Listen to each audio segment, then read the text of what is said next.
Ya, selamat siang PKB dan warga Bali tercinta. Teman cantik sudah berlalu ke tengah ruang dengan Anda ya, sahabat siang. Tentunya sudah menambah semangat Anda, sahabat siang, di kesempatan siang hari ini. Terutama bagi Anda yang mungkin saat ini masih beraktivitas padat gitu ya, tetap semangat aja dan mudah-mudahan apapun aktivitas Anda tetap dilancarkan. Nah, sahabat siang PKB Bali, terima kasih yang masih tetap stay tune ya. Yang belum ikutan bergabung silakan ya di 0877 6686 1024. Anda bisa gabungan melalui telepon, SMS ya sahabat setia, dan Anda juga bisa gabungan di via Facebook di FPKB Bali. Nah, seperti yang sudah Nia janjikan tadi ya sahabat setia, hari ini ya, di hari yang spesial ini Nia kedatangan tamu luar biasa ya, dua buah benar-benar tokoh yang luar biasa yang saat ini sudah hadir di hadapan saya ya sahabat setia, yaitu sudah tidak asing lagi ya, mendengar namanya saja seperti sudah bergetar gitu ya seperti suaranya dalam berpuisi ya sahabat setia. Nah, kali ini kita kedatangan tamu yaitu ada Nyonya Putri Swastini Koster. Nah, siapa yang tidak kenal, pastinya masyarakat Bali dan juga masyarakat Bali semuanya ya sudah mengenal beliau ya, yang memang selaku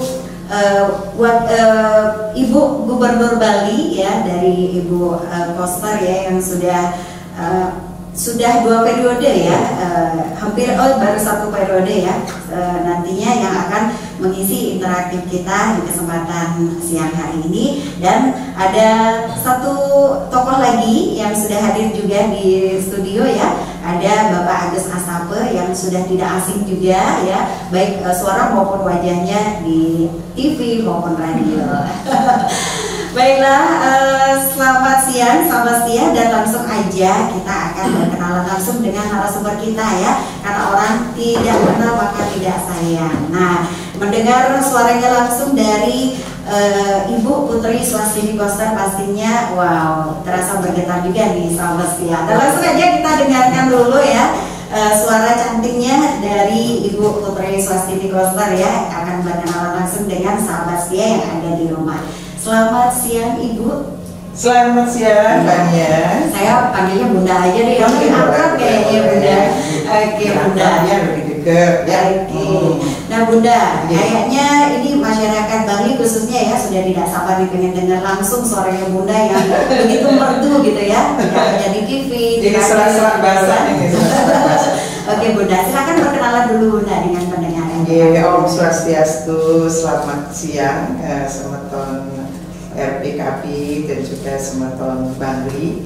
Senang sekali tidak yang mungkin bisa hadir di radio RPKB itu dalam rangka perayaan memperingati Hari Penyiaran Nasional yang ke-91. Dan mungkin yang tahun 2023-2024 itu meraih yang mendapat kepercayaan penghargaan Lifetime Achievement dari KPID Provinsi Bali. Jadi menjadi tugas dan tanggung jawab yang selama 2023-2024 ini untuk siap gerak selalu. Itu bila ditugaskan oleh Bapak Ketua KPID, Bu Putri, ayo ikut ke radio ini, kita sosialisasi tentang satu tema gitu. Jadi kita harus menjalankan kewajiban itu.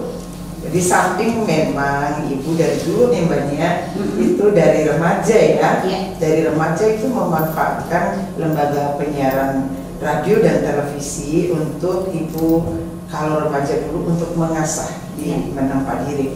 Radio-radio di Denpasar saat itu menyediakan ruang untuk sastra, jadi berbaca puisi, membaca cerpen, jadi Ibu terlatih di situ. Sementara televisi tempat Ibu mengasah kemampuan untuk berteater. Jadi Ibu sangat merasakan dari wadah yang disediakan oleh lembaga penyiaran ini, Ibu terasa dan manfaatnya Ibu rasakan sampai sekarang.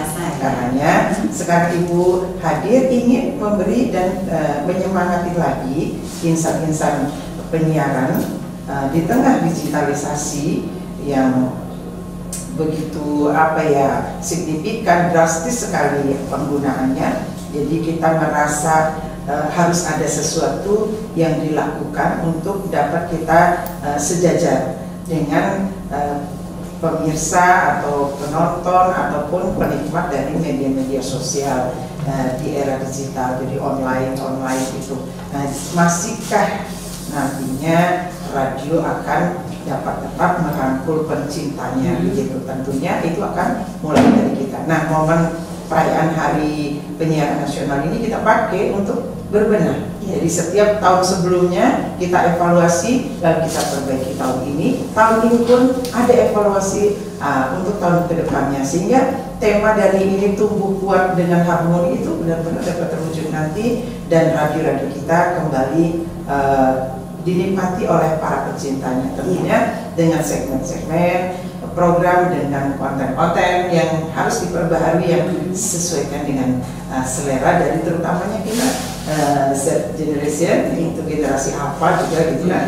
Nah, sementara radio dan televisi sekarang masih menjadi menjadi kesayangan dari generasi oldnya gitu kan, di generasi ibu, generasi bapak-bapak kita, pekak dadong yang ada di desa-desa, sambil mereka bikin kerajinan. Kalau yang dibangun ini kan terkenal dengan kerajinan dari anyaman-anyaman bambu sambil menganyam, bikin kebun, lalu dengerin suara RPKD, dengerin lagu-lagunya, itu masih. Makanya sayangi mereka, ikat mereka terus dengan apa yang mereka suka. Kalau yang suka gending Bali, suka yang dangdut, suka yang berita, ayo itu konten-konten kita perbarui, kembalikan semangat kita seperti di era tahun 80-an. Iya, apalagi sekarang ini di zaman digitalisasi ya Bunda ya. Nah, kita juga harus siap bersaing ya Bunda. Betul, persaingan yang sehat tentunya. Ya, sebelah saya juga ada hadir satu tokoh yang memang luar biasa juga ya. Silakan Bapak Ketua KPID ya, kebetulan beliau adalah Ketua KPID Bali. Nah, silakan berkenalan dulu Pak Ketua. Ya, terima kasih Pak Nia dan juga sahabat setia RPKB dimanapun berada. Jadi hari ini kami Komisi Penyiaran Indonesia Daerah Bali KPID jadi hadir di Radio RPKB untuk menyapa pendengar berkaitan dengan Hari Penyiaran Nasional yang ke-91. Tema kita adalah penyiaran Indonesia tumbuh kuat dengan harmoni. Kenapa kita tema ini? Karena memang sekarang di zaman era digital ini tentu harus ada harmonisasi antara kemajuan teknologi dengan lembaga penyiaran yang ada, terutama masalah kerja radio. Hari ini kami hadir bersama dengan Menteri Swastini Order, Menteri Maritime Management. Kita akan menyapa seluruh lembaga penyiaran yang ada di Bali secara bergiliran, gitu ya, sehingga bagaimana kondisi di radio, kondisi di TV dan lain sebagainya, dan juga sama teman-teman dari komisioner KPID dan juga hari ini juga teman-teman dari Makis berkaitan kerana istri. Dan hari ini kita kembali berterima kasih kesempatannya sudah diberikan, kita menyapa, dan tentu harapannya dengan kehadiran kami dengan Ibu Foster akan memberikan inspirasi kepada masyarakat terkait dengan apa hal-hal yang memang patut kita diskusikan, patut kita berikan solusi, dan juga patut kita berbagi, karena beliau sangat berpengalaman ya, selain sebagai Menteri Maritime itu berpengalaman dalam hal sebagai Ketua Dekranasda Provinsi Bali 2018-2023, kemudian Ketua Tim Penggerak PKK 2018-2023, dan juga sampai hari ini adalah Mangkal Utama Makis Bali berkaitan kerana istri. Tentu konteks kekinian, kemudian adat dan budaya, dan juga pengalaman beliau dalam membina UMKM, kemudian PKK itu patut kita hari ini berbagi. Peran lembaga penyiaran kan itu bagaimana memberikan informasi, edukasi, kemudian hiburan, berkat sosial itu, ini yang harus kita gali. Terima kasih sekali lagi pada kembali. Iya, Terima kasih kepada dua tokoh Dikian yang sudah hadir pada kesempatan siang hari ini. Nah, sebelum lanjut nih pada topik kita ya di kesempatan siang hari ini, penyiaran Indonesia tumbuh kuat dan juga harmoni. Nah, Bunda, boleh tanya nggak sih Bunda, sebenarnya berapa sih umurnya Bunda? Kok masih kenceng gitu? Dan juga masih pokoknya seperti itu luar biasa gitu ya. Itu kalau kenceng itu baterainya yang nggak pernah harus dicas lagi. Bunda kelahiran tahun 66, sekarang udah 58 ya. 58 ya, tapi luar biasa. Bunda masih energik sekali. Harus. Jadi begini saya tanya, kalau kita melakukan sesuatu itu karena hobi kita, kesenangan kita, jadi melakukan itu dengan rasa senang, itu sepertinya memunculkan tenaga, dia bukan menguras tenaga. Tetapi kalau kita lakukan sesuatu udah dengan keluhan itu yang sebenarnya menguras tenaga kita. Akan menurunkan ya. Seperti banyak nih, kalau udah siaran senang aja gitu kan. Bunda juga seperti itu. Kalau udah keliling ngobrol dengan teman-teman itu seperti nggak ada capeknya, nggak ada capeknya. Justru kalau di rumah udah masuk kamar capek terus. Iya, bukannya dia sambil menghibur diri. Betul. Oke, luar biasa sekali di Bunda nih. Oke, sebelum kita lanjut lagi nih Bunda, ada satu pertanyaan lagi nih Bunda ya, di luar dari topik kita nih. Nah, Bunda selama ini kan aktivitasnya luar biasa nih. Gimana nih caranya Bunda mengatur artinya keharmonisan dalam rumah tangga itu juga kan penting sekali ya Bunda ya. Nah, gimana sih caranya Bunda meluangkan waktu untuk keluarga, sedangkan kita tahu betul kalau Bunda ini super aktif gitu ya, kemana-mana gitu ya Bunda. Oke, Bunda. Jadi landasannya satu sinergitas keluarga yang landasannya adalah kepercayaan. Jadi ketika kita sudah percaya bahwa masing-masing dari kita akan melakukan tugas dengan baik, itu tanpa melalaikan hal-hal yang penting yang ada di rumah, itu kita ikhlas. Ketika misalnya kebetulan juga sekarang anak-anak udah gede ya, walaupun belum menikah gitu, jadi bapak kemana kegiatannya, ibu udah memberikan kepercayaan dan doa. Ibu juga begitu, kemana ditanya sama bapak, paling tidak sudah kita sampaikan, diskusikan. Jadi pastinya ibu harus melakukan hal-hal yang mendukung kaitannya dengan karir bapak seperti itu.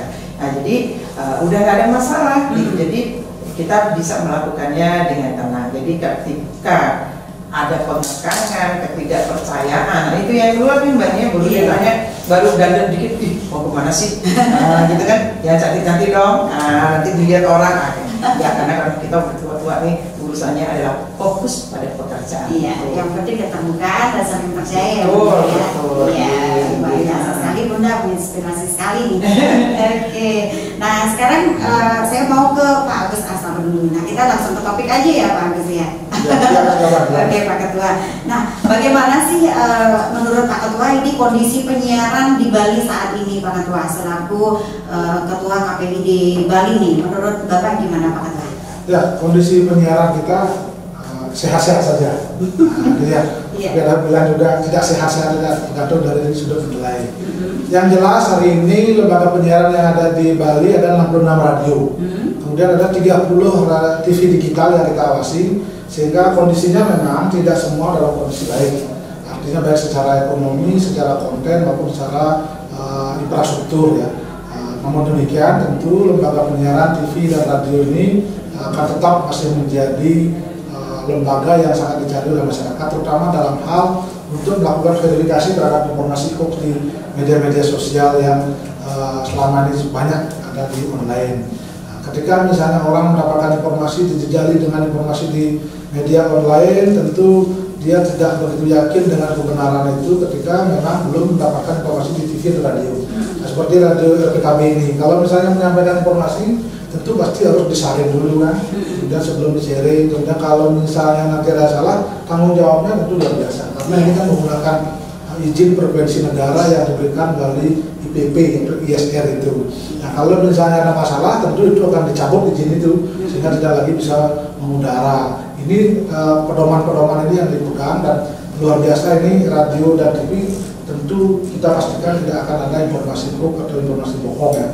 Karena selain sebelum mengudara, sebelum terbit, sebelum tayang itu tentu di sana ada filterisasi, ada editor, kemudian begitu tayang, begitu terbit, ada yang mengawasi dan kita mengawasi, gitu ya. Sehingga dengan demikian tentu ini ketat sekali, berbeda dengan media OTT namanya over the top. Jadi audiovisual berbasis internet yang sekarang di luar ranah dari KPI. Nah, ini liar sekali. Jadi namun demikian tentu ada hal yang positif, ada hal negatif. Ketika hal positif kita mendapatkan informasi di situ sangat gampang untuk mendapatkan ilmu pengetahuan. Tapi hal negatif tentu ada hal yang kurang baik, misalnya ada unsur penipuan, kejahatan, sebagainya.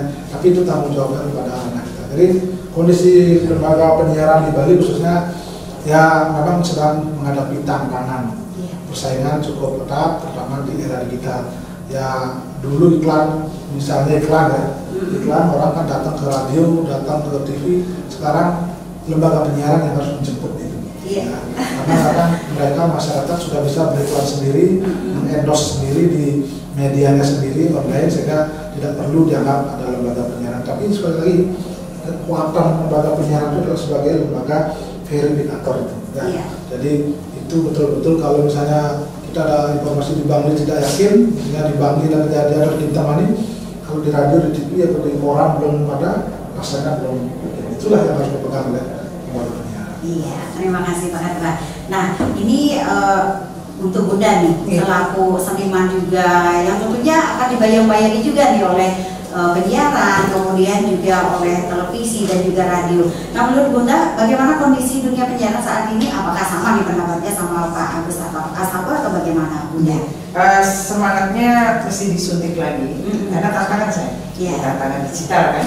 Nah, kalau kita kemudian merangkul rasa pesimis kita, nggak ngapa-ngapain gitu kan, jadi ya kita akan hilang. Tetapi kan kita ingin tetap survive ini, ya kan? Lembaga penyiaran ketika ada tantangan digitalisasi yang begitu melesat, itu apa? Jadi sebagian dari yang ranah kita dulu sudah diambil, seperti yang disampaikan Pak Ketua KPID. Dulunya di era 80-an itu radio yang gampang banget, banyak punya fans setianya, gampang mencari iklannya, karena memang ini menjadi tumpuan untuk pengiklan begitu kan, untuk menyiarkan, menyampaikan, menyuarakan produk-produk mereka atau program-program mereka. Tetapi sekarang digital itu tidak perlu dengan mengeluarkan uang ke lembaga penyiaran, kita sendiri sudah ada di media-media sosial seperti itu.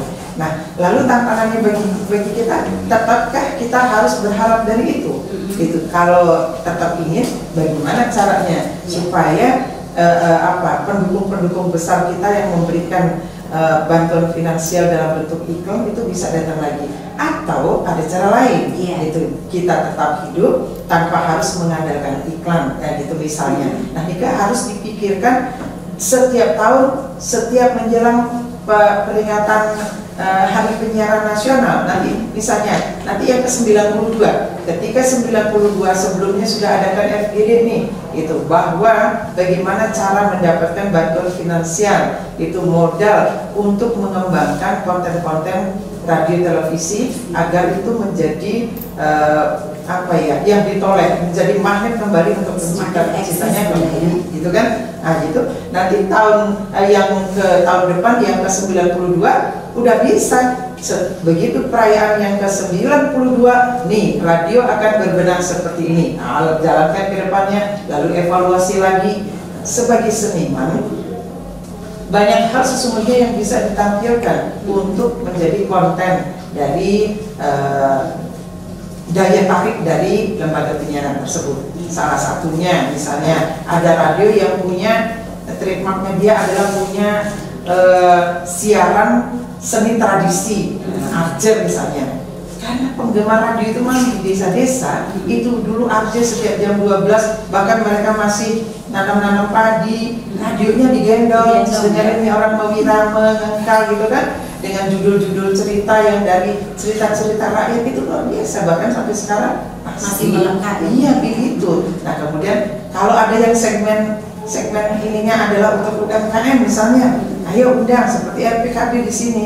UMKM itu kan dinaungi oleh Dinas Perindustrian Perdagangan dan Dinas Koperasi. Jadi undang mereka ke sini. Jadi siarkan, siaran ini juga ditangkapnya dari wilayah Buleleng gitu kan, Iya. Buleleng. Jadi oh ternyata ada kebun yang begini, yang begitu. Kok bisa sekarang lewat rekaman visualnya sudah bisa kan? Iya. Jadi orang di pedesaan di Buleleng pun bisa jadi tahu ada kebun, bahkan harganya, kualitasnya, undang mereka ke sini, itu lewat dinas bisa. Lalu kemudian seni-seni yang lain, yang musik, live musik atau karaoke dan lain sebagainya. Jadi perkaya. Memang sebagai radio mengeluhnya selalu ngomongnya anggaran. Nah, bagaimana kalau kita bermainnya adalah kolaborasi yang saling menguntungkan. Radio punya adalah pemilik medianya, kemudian ada waktunya, itu memerlukan konten, tidak perlu mengeluarkan uang, kita undang mereka, mereka pun sekiranya bisa datang ke radio, kita tidak perlu membayar mereka. Iya. Nah ini kan dia bisa mengiklankan produknya, kita tidak perlu bayar narasumbernya, seperti itu. Saling menguntungkan dulu, tidak harus saling berbayar. Selama ini mereka takut ke media radio dan televisi karena berpikir ketika saya mempromosikan produk saya itu saya harus bayar. Nah, tetapi kalau tidak, paling tidak radio punya siaran yang akan seperti magnet menarik dia pendengarnya, ya kan? Nah, kalau ada yang senang talk show, gitu kan? Talk show-nya tentang apa misalnya? Itu. Jadi ibu-ibu itu undang tim penggerak PKK Kabupaten Bangli itu. Jadi dalam bulan itu bisa 4 kali undang mereka bergiliran. Pokja 1, 2, 3, 4 itu giliran bicara di sini.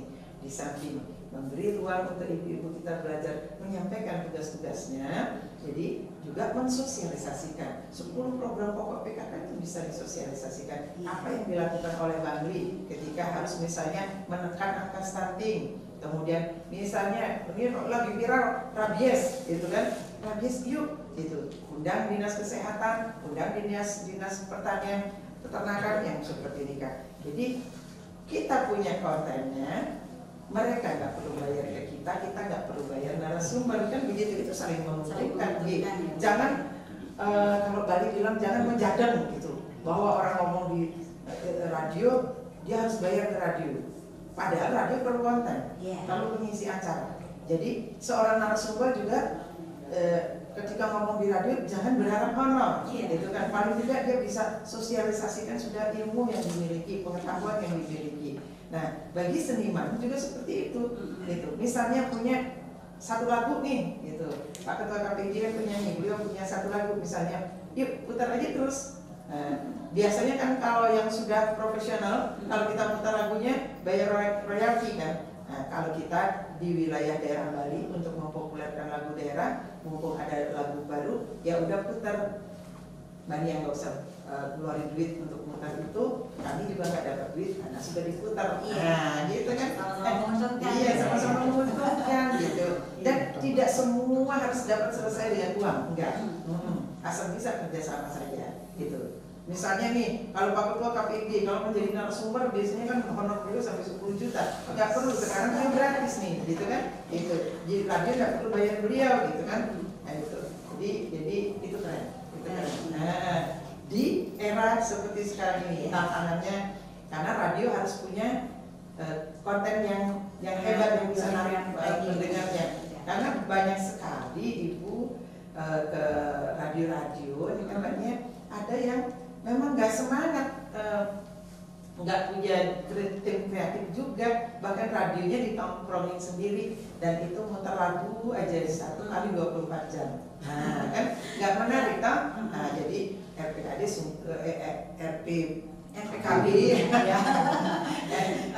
jadi syukurnya ada konten-konten begitu.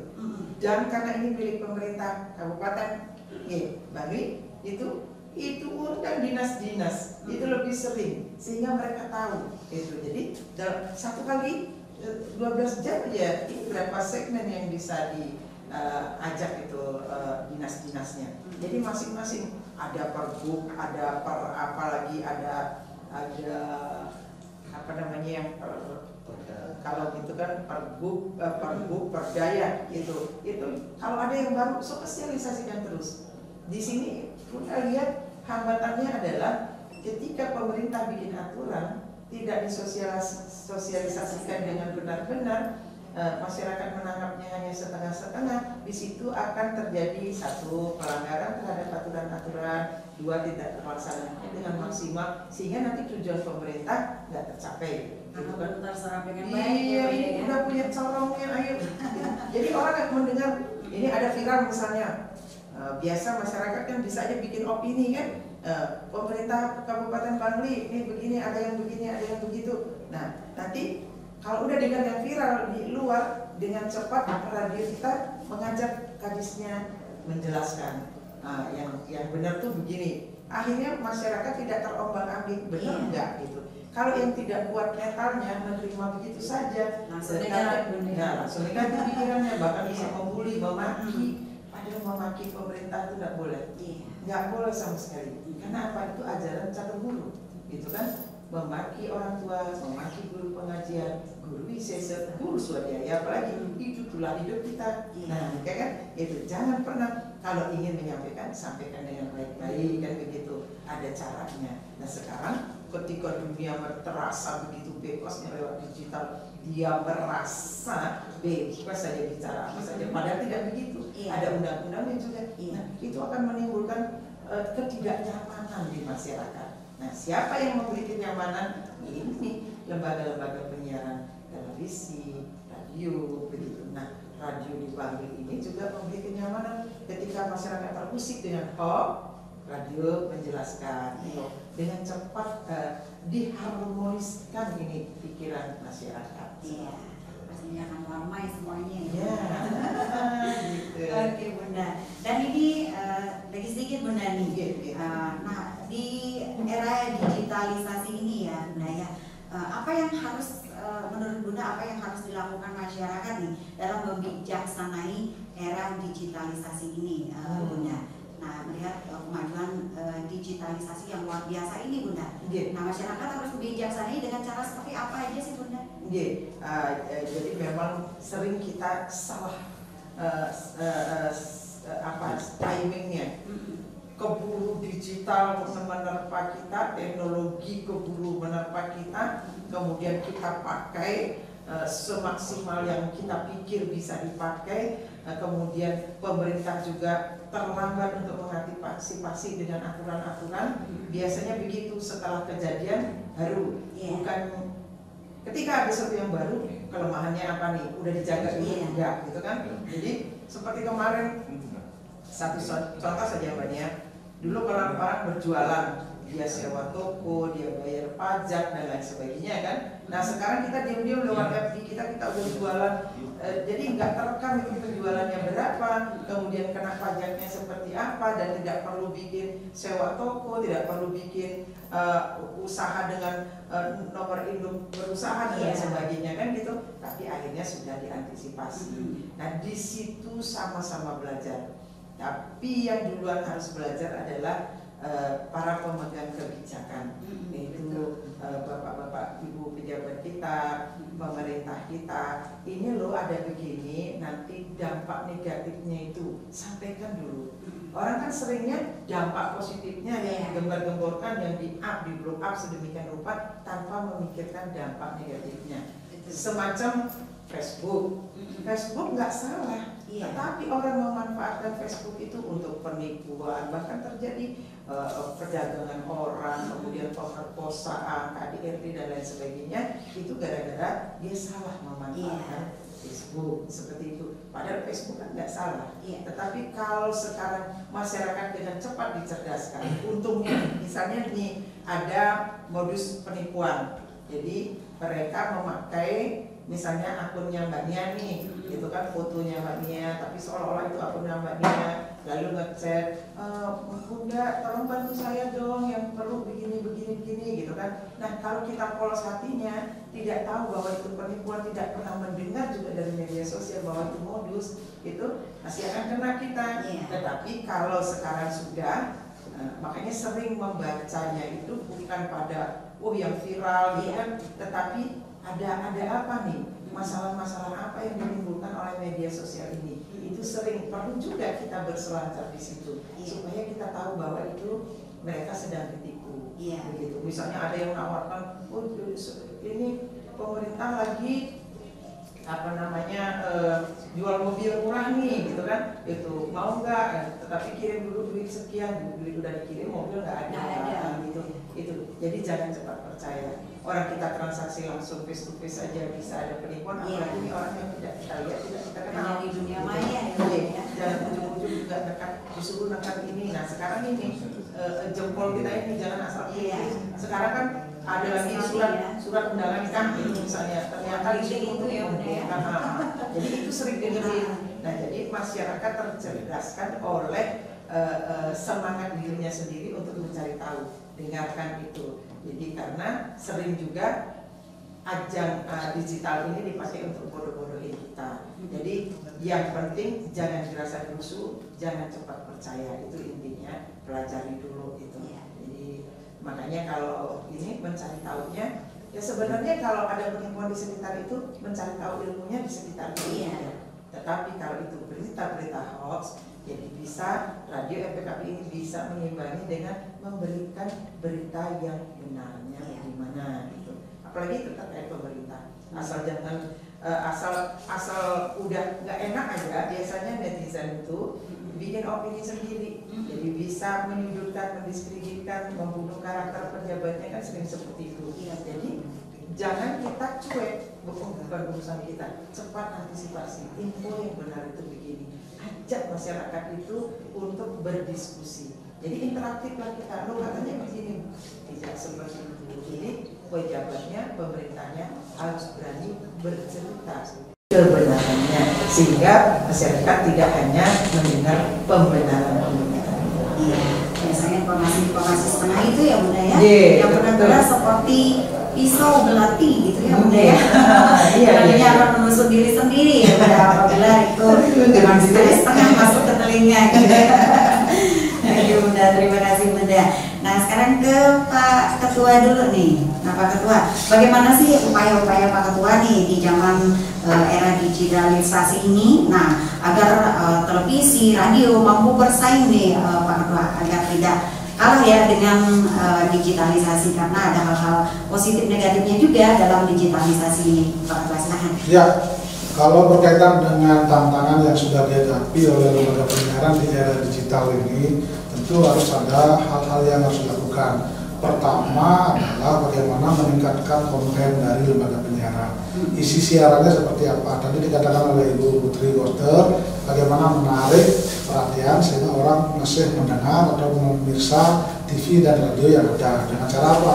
Melibatkan interaksi dari masyarakat. Karena bagaimanapun juga masyarakat itu perannya luar biasa. Kalau tidak diberikan ruang, tentu mereka tidak akan menjadi orang yang aktif ya, selalu sekedar pasif. Yang kedua adalah bagaimana meningkatkan kompetensi diri dari lembaga penyiaran itu. Kan ada seperti Mbak Nia dan kawan-kawan di sini, bagaimana penyiar ini berkomunikasi, kemudian memahami aturan, undang-undang, dan juga bagaimana pengetahuan yang ada sehingga informasi-informasi yang disampaikan betul-betul memiliki akurasi yang benar. Ya. Yang ketiga adalah bagaimana kita meningkatkan infrastruktur yang ada. Seperti hari ini misalnya di RPKB harus selalu dilakukan pembenahan. Misalnya dengan powernya misalnya 2000 bisa dijangkau di Kintamani, bagaimana sekarang bisa dijangkau di Jembrana misalnya, bahkan ke luar negeri dengan melakukan konvergensi dengan media digital seperti ini, misalnya dengan YouTube, dengan media dan kemajuan teknologi seperti itu. Dan yang terakhir tentu kita harus membangun terus kepercayaan kepada masyarakat gitu ya.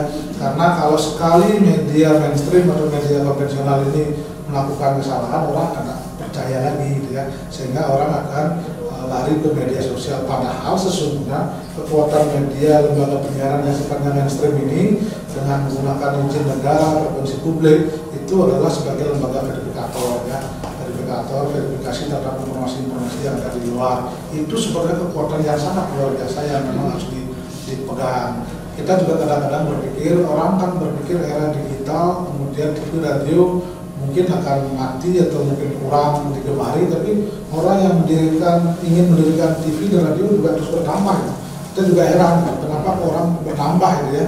Nah ini karena apa? Karena satu mungkin terlepas dari dia ada keinginan prestise punya TV, punya radio untuk kepentingan-kepentingan tertentu, tapi ternyata apa? Karena memang segmentasinya masih jelas, karena orang masih berprediksi ketika ke depan nanti kemajuan teknologi seperti media online seperti ini, nanti orang jenuh, bosan, dia akan kembali lari ke media konvensional ini. Nah, itu yang menjadi peluang besar, sehingga teman-teman di lembaga penyiaran jangan pesimistis, tapi teruslah melakukan pemenahan dengan melakukan konvergensi seperti itu. Hari ini saya terus terang luar biasa, makanya kadang-kadang menyapa pemirsa kan bingung kan, mendengar di situ ada pemirsa, gitu kan. Nah ini jadi ya silakan, jadi kita ada dua ini, di situ ada didengar oleh masyarakat di luar, ya. Tapi tidak apa-apa, itu bagus itu.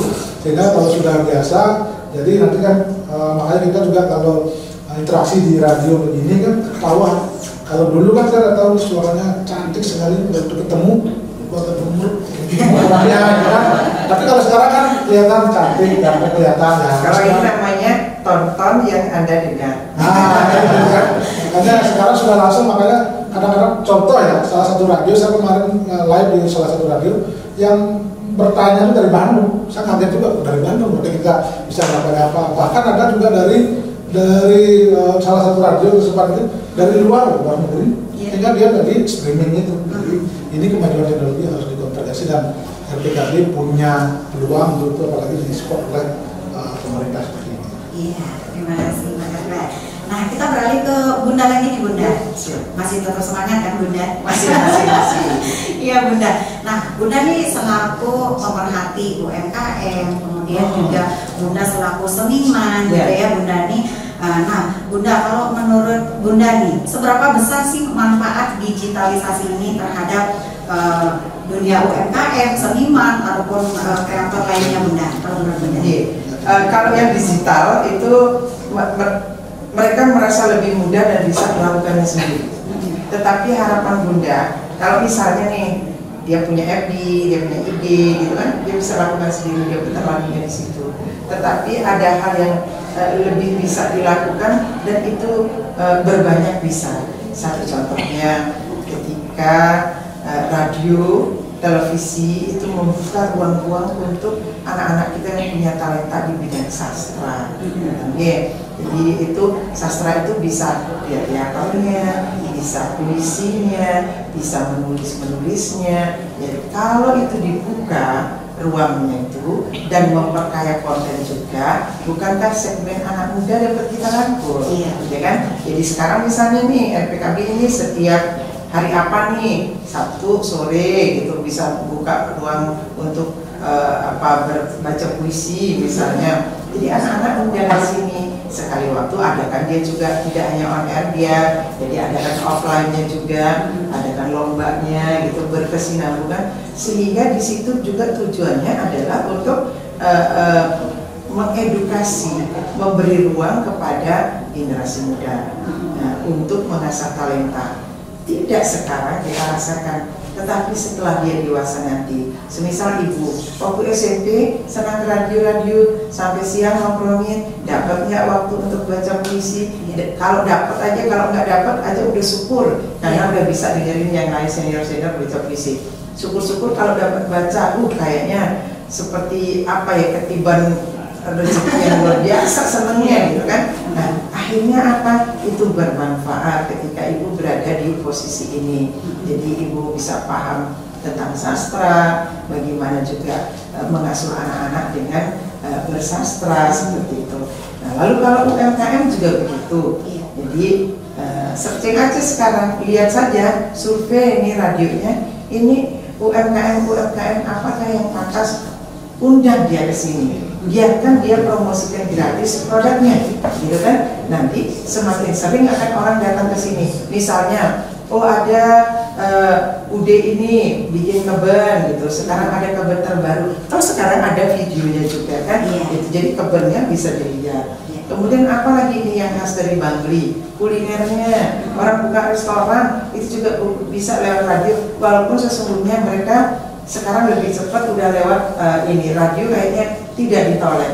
Tetapi ketika radio berbicara juga banyak pendengarnya, bahkan dari luar juga gitu kan. Jadi mereka akan mencari. Jadi itu alternatif. Tidak bisa kita memaksa seperti dulu bahwa semua harus ke radio, karena mereka juga harus lewat media-media sosial online yang ada.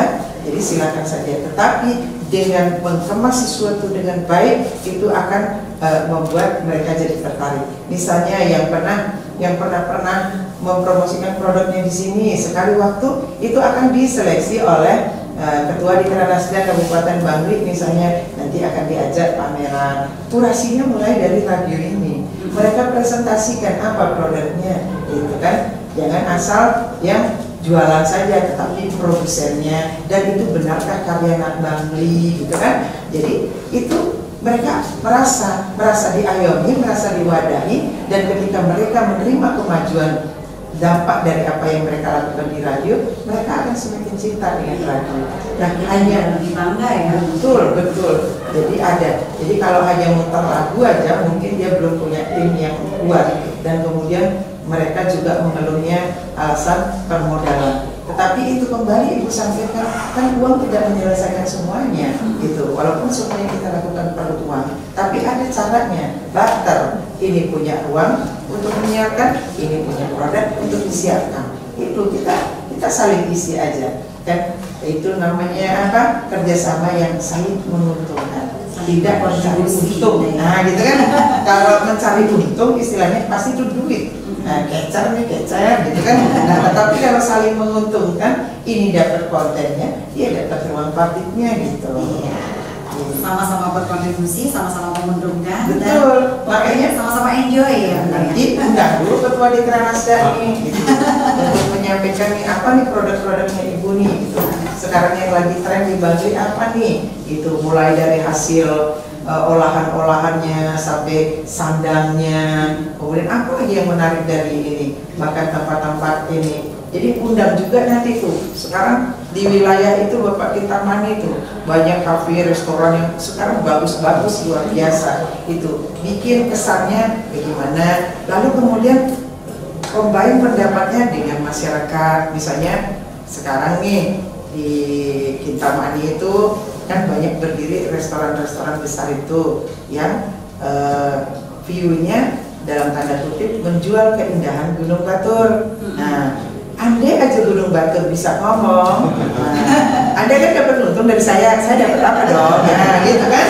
Nah, itu bisa sharing pendapat, itu akan jadi masukan. Jadi kita menerima masukan-masukan dari masyarakat yang akan memperkaya program-program yang dibuat oleh pemerintah itu. Jadi Bangli harus dapat kontribusinya dalam artian masyarakat Bangli kan merawat alam ini. Nah, sekarang yang pemodal besar hanya tinggal menjual saja. Itu ya seperti Ibu bilang, kalau Gunung Batur bisa ngomong, kalau itu bilang siapa namanya kan, kalau bulan bisa ngomong, nah ini ya Dul Sumpah bilang kalau bulan bisa ngomong, gitu kan. Nah, kalau sekarang nih kalau Gunung Batur bisa ngomong, saya kok dijual terus, gitu kan.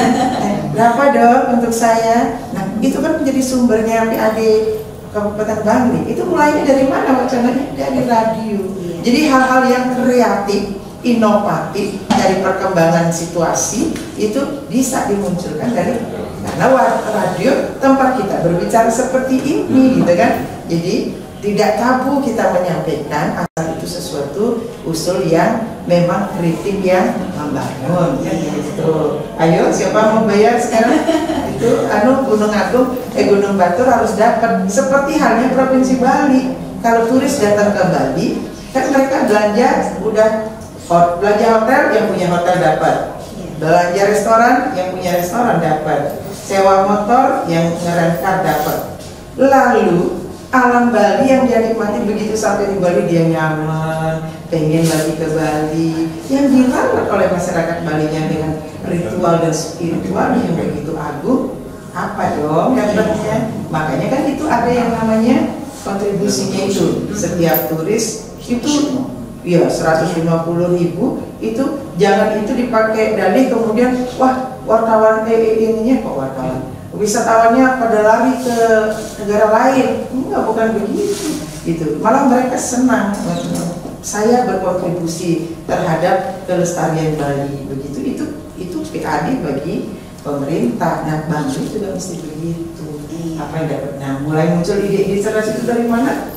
Dari talkshow, pendapat masyarakat, pendapat para pakar-pakarnya, sekalian juga kadang wisatawannya, gitu kan, wawancara. Kalau ada yang lagi jalan-jalan, culik aja sebentar aja ke sini. Bapak setuju nggak kalau Bapak disuruh bayar untuk melihat Gunung Batur kayak gitu kan misalnya?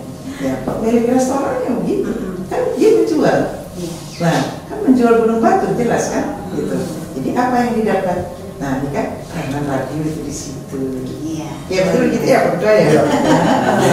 Luar biasa ya sebenarnya radio ini yang percaya. Iya. Tidak hanya dapat diminati oleh kalangan perkotaan, pedesaan ini ya, terutama budaya pelosok-pelosok itu yang mengerti mungkin dengan digitalisasi ya udah masih radio aja gitu. Lebih kalau menurut dia lebih mencakup lagi gitu ya, ke kalangan yang lebih luas lagi. Jadi kalau dulu mungkin sedikit memonopoli ya, karena semua orang hanya radio, tapi sekarang dengan adanya media-media sosial, media online begitu, itu juga jadi pilihan. Tetapi kita tetaplah tampilkan diri bahwa mereka butuh kita, mungkin. Jadi jangan manja seperti dulu, hanya diam saja lalu iklan masuk. Tapi sekarang harus berbuat lebih banyak lagi. Ya namanya juga tantangan. Nah, tertantang nggak? Gitu. Kalau pesimis yang datang tenggelam kita, kalau optimis yang datang survive kita tetap gitu. Jangan mulu, wah digitalisasi, ya ngeluh, jangan ngeluh dong. Ayo berpeluh. Wah ini digital nih. Orang melihat begitu. Kita apa ya kita bikin radio? Ya lagi lebih merasa tertantang ya. Ya. Oke Bunda, terima kasih. Nah sekarang kita beralih ke Pak Ketua lagi nih Pak Ketua. Masih ada waktu lagi dikit Pak Ketua. Oke. Nah Pak Ketua lagi sedikit nih Pak Ketua. Nah dalam hal apa saja sih kira-kira Pak Ketua lembaga penyiaran TV dan radio ini masih dipercaya oleh dan masih diandalkan oleh masyarakat ini Pak Ketua? Kalau menurut Pak Ketua? Ya, dalam hal ketika masyarakat sudah jenuh dengan informasi yang tersesat di media-media yang di luar mainstream. Ya, ketika mereka jenuh, kemudian mereka tidak mendapatkan kebenaran karena di media yang sifatnya non mainstream itu tentu sangat liar sekali. Bahkan banyak orang bilang itu sampahnya informasi ada di situ. Nah, ketika itulah makanya lembaga penyiaran akan dicari oleh masyarakat untuk menjadi verifikator tadi itu. Jadi kalau misalnya kita belum mendapatkan, kita belum menonton di TV, orang nggak yakin itu apakah benar nggak ada berita begitu. Kemudian kalau ada di radio benar apa enggak. Contoh ya dulu ada yang viral itu soal ada gempa atau mungkin kayak macam angin Linus diseringan itu kan. Itu padahal kan udah lama sekali itu, tapi di TV ada siarannya itu. Sehingga kita nggak yakin juga ternyata memang tidak ada seperti itu. Ada beberapa memang video-video yang lama yang terunggah kembali misalnya di media sosial, orang langsung share lagi, padahal itu tidak relevan dengan kondisi sekarang. Itu kan artinya apa? Dengan sendirinya masyarakat akan cerdas untuk melakukan literasi, dan kita tidak bosan-bosan dari lembaga penyiaran dan apapun itu pemerintah pasti akan melakukan literasi. Seperti hari ini kita misalnya memberikan sosialisasi, edukasi kepada pendengar, mana yang layak kita tonton, layak kita dengar, kemudian layak kita sharing. Jadi sebelum melakukan sharing itu pembagian itu harus disaring dulu atau dicerna dulu. Itu sudah kuncinya, dan saya yakin lembaga penyiaran TV dan radio masih sangat disukai oleh masyarakat karena memang walaupun kita tahu ya surveinya memang agak kecil ya. Misalnya survei dari sebuah lembaga yang kita pegang di KPI, kalau orang nonton atau mengakses internet itu 8 jam per hari, kemudian untuk nonton TV dalam 4 jam 30 menit, kemudian radio hanya 35 menit ya. Itu mungkin surveinya di beberapa tempat yang memang ini ya, kalau kayak di Bangli saya lihat pasti akan orang lebih banyak mendengar radio ya, karena terutama daerah-daerah pertanian, daerah ini. Kalau perkotaan mungkin juga yang daerah padat ini lebih banyak juga radio seperti itu. Jadi tergantung dari tempat survei dan juga hasilnya seperti itu. Jadi yakinlah, optimislah bahwa radio dan TV masih tetap disukai masyarakat. Ya, terima kasih Pak Ketua. Dan tak terasa juga nih Bunda, Pak Ketua. Waktu kita sudah sejam nih, kita sudah berbincang-bincang. Istilahnya waktu 2 jam waktunya. Dengan apa ya? Dengan hal-hal yang kita bicarakan itu lebih luas lagi. Tapi kali ini sudah cukup dulu. Terima kasih juga Ibu sudah diundang untuk bisa ngobrol di sini ya, Mbak Nia. Makasih Pak Ketua sudah disertakan dalam kegiatan ini. Iya, terima kasih Bunda. Ini sudah tanpa jeda loh, kita sudah sejam ya. Tapi masih kurang aja waktunya gitu ya Bunda, saking kasihnya ya. Oke Bunda, terima kasih Bunda. Dan mungkin lain kali kita bisa ngobrol-ngobrol lagi dengan topik yang lain lagi juga boleh Bunda ya.